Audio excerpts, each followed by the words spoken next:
So the Series 4 Apple Watch, with its rectangular design and curved glass edges, looks pretty sleek and pristine, unless, of course, it's shattered. Replacement screens can cost almost as much as the watch itself, unfortunately. But what if replacing just the top glass were an option? Today I'll show you that replacing just the glass is indeed an option, while at the same time showing you why this repair should never be attempted by mere mortals. Personally, I've tried multiple glass-only Apple Watch repairs before this one, each time failing catastrophically. This time around, I'll have some extra help from a guy who does this on a regular basis. He's found a way to make these impossible repairs possible. But still, without experience, I'd say about 99% of people who attempt this project will fail. Now that the pep talk is over, let's get started.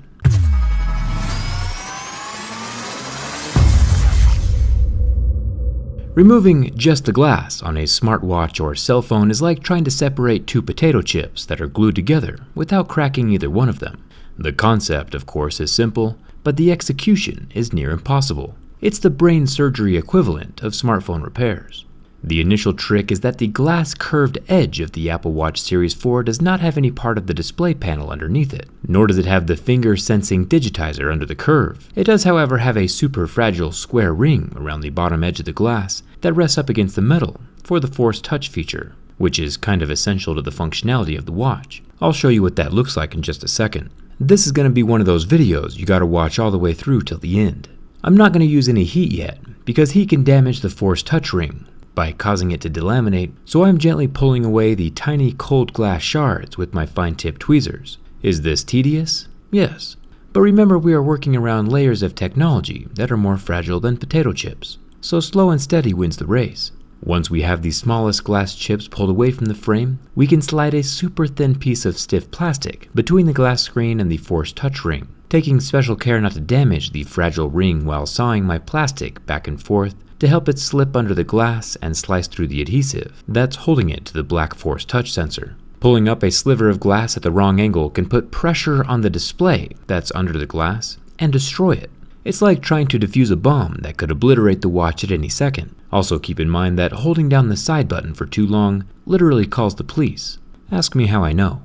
Obviously, the more cracked the glass is, the easier it is to work on, because tiny slivers of glass can pull away easier. If the display ends up breaking, with black splotches or the touch sensitivity stops working, the only option at that point is to replace the whole screen, instead of just the glass, which is what we're trying to do here today. Remember, we still can't use heat yet because of that Force Touch ring. It's still adhered to the metal frame. Every now and then I would run into a snag along the glass edge requiring me to swap out my piece of plastic, or grab my tweezers to shimmy out another piece of glass. I've been at it for about 45 minutes now, going slow and removing each bit of glass individually. These watches are expensive, but if I can salvage this screen by replacing just the glass, I can save quite a bit of money.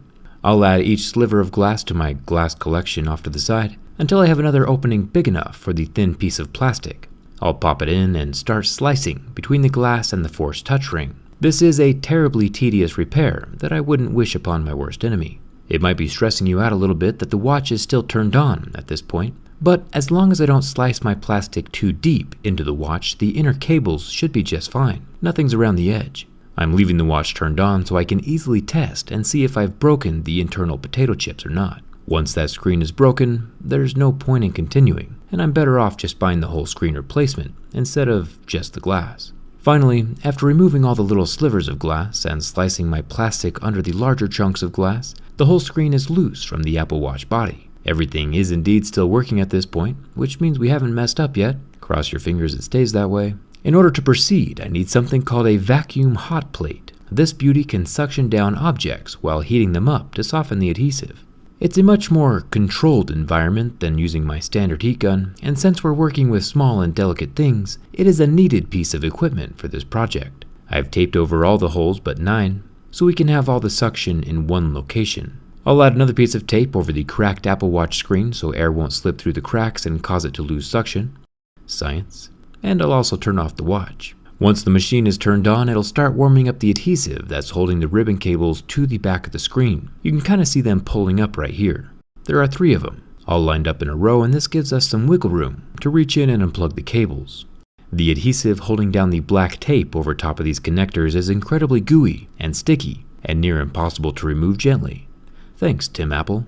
Normally, alcohol doesn't solve problems, but in this particular case, a drop of alcohol right on top of each of the connectors dissolves the adhesive, allowing the tape to peel back a bit easier. It will become sticky again after the alcohol evaporates. Once the tape is peeled back over all 3 connectors, I can pop the little black latch up at the top, which unlocks the corresponding cable.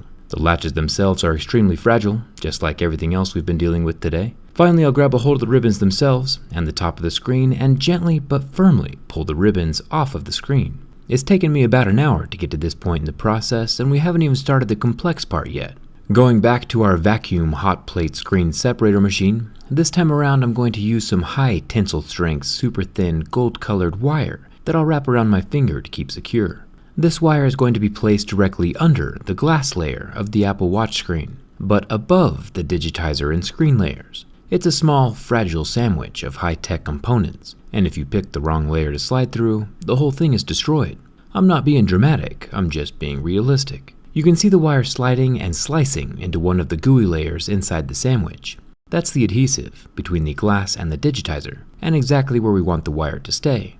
It's like trying to separate the 2 halves of a very expensive Oreo, but if you break the cookie part, you lose a couple $100. I'll lift the wire over the remaining curved glass chunks so it won't get caught on the edge or start cutting into the sensitive bits, and then gently keep sliding the wire through the gooey, warmed up adhesive layer. The whole thing is heated to about 80 degrees Celsius right now, and that's keeping the Oreo nice and soft for the wire to slide through. The suction of the machine is keeping the watch screen from moving around too much while the wire is sliding through the adhesive. Once the wire finishes the cut and pops out the other side, the screen is loose and fully free to pull away from that top glass layer. The cracked glass is now removed from the display. You can see some of the adhesive residue on the digitizer layer, which is sitting on top of the display layer, but that's pretty easy to clean off. Nothing looks physically damaged yet, so I think we're still good to continue. The hardest part of the repair is now done, kinda. The little bit of rubbery adhesive that is left on the screen can be gently rubbed off, keeping in mind that this is like trying to rub flavor dust off of a Dorito, and one wrong move can crack the whole thing.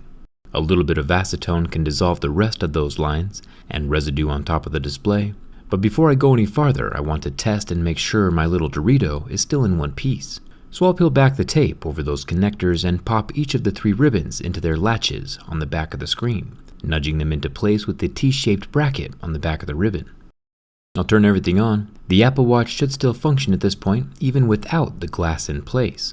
The touch-sensitive digitizer is still layered on top of the screen portion. Yeah, it'll be a tiny bit finicky because it's designed to have a glass layer on top, but the watch should still function in general at this point.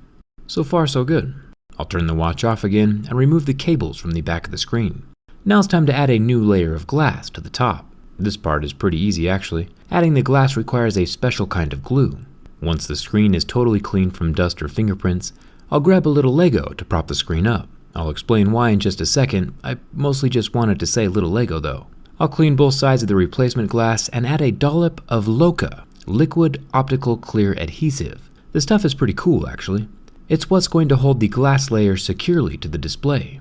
The important thing when setting the glass down is that there's no air bubbles caught under the glass. I did catch one air bubble during my first placement, so I pulled that off and popped it with a pair of fine-tipped tweezers, and then tried setting the glass down again for the second time. Resting the display on top of the Lego allows the display to sit up inside the curve of the glass as it rests down into place. But once again, I caught a little bubble under the glass as the adhesive flattened out towards the edges. It's not a huge deal, it just means that I have to gently persuade that little bubble to migrate towards the edge of the glass with a tiny bit of pressure. This little bit of pressure is also pushing out glue on the underside of the glass that I'll have to clean up later, but as long as the Loka isn't getting on the electronics, I'll be okay. The cool part about this glue is that it's not going to dry on its own. It stays liquid and gives me plenty of time to clear the bubble and make sure the display underneath is totally lined up underneath that glass. The display needs to be centered evenly on every side without any of the copper edges showing. I can shine a light through the underside of the display to make sure everything is proportional, and then I can hit the whole thing with a UV or ultraviolet light. These magical rays of artificial sunbeams are what dries or cures the liquid optical clear adhesive that's holding the glass to the display. It only takes a few seconds for the glue to start hardening, and then a few more minutes for the glass to become permanently attached to the display again. It's pretty crazy stuff. Thumbs up for that. I do have to clean out the seepage from under the display from when I pressed out that little bubble, But once that's cleaned up, I can cure the underside of the glass to keep the edges from running, and then we're pretty much done. I'll grab the screen and pop all 3 of those ribbons back into their corresponding latches and lock the fragile flaps gently down into place. Then, after making sure there is no glass slivers or old adhesive or dust resting on that Force Touch ring, I can make sure everything still turns on. I'm just as surprised as you are. How's them apples? The touch sensitivity still seems to be intact. I'll make sure to line the antenna tab on the back of the screen up with the slot on the motherboard and set the screen down into place to test the Force Touch. And it looks like the Force Touch works. For such a fragile, intricate project, we definitely got lucky. I can add some water-resistant flexible adhesive to the edge of the display. I won't trust the thing to be water-resistant anymore, of course, but the adhesive is going to hold the glass in place, and it's still flexible enough to allow the Force Touch to work. This is an absolutely brutal repair. I've done this exact same procedure on a few smartphones in the past, so I'm familiar with the process. And even with my previous experience, it took me close to 3 hours to finish this watch. This is definitely my first and last successful glass-only Apple Watch repair. If you're wondering to yourself who in their right mind would want to do this, I'll leave a link in the description to my buddy who helped me with this repair. He actually does this repair for other people on a regular basis. It's kinda nice to save a few $100 by fixing a cracked watch instead of buying a new one. Every version of the Apple Watch is going to be slightly different. I'm pretty impressed with how good this turned out though. Now if you'll excuse me, I'm gonna go find some Doritos and Oreos that I can go crunch the crap out of. Come hang out with me on Instagram and Twitter, hit that subscribe button, and thanks a ton for watching. I'll see you around.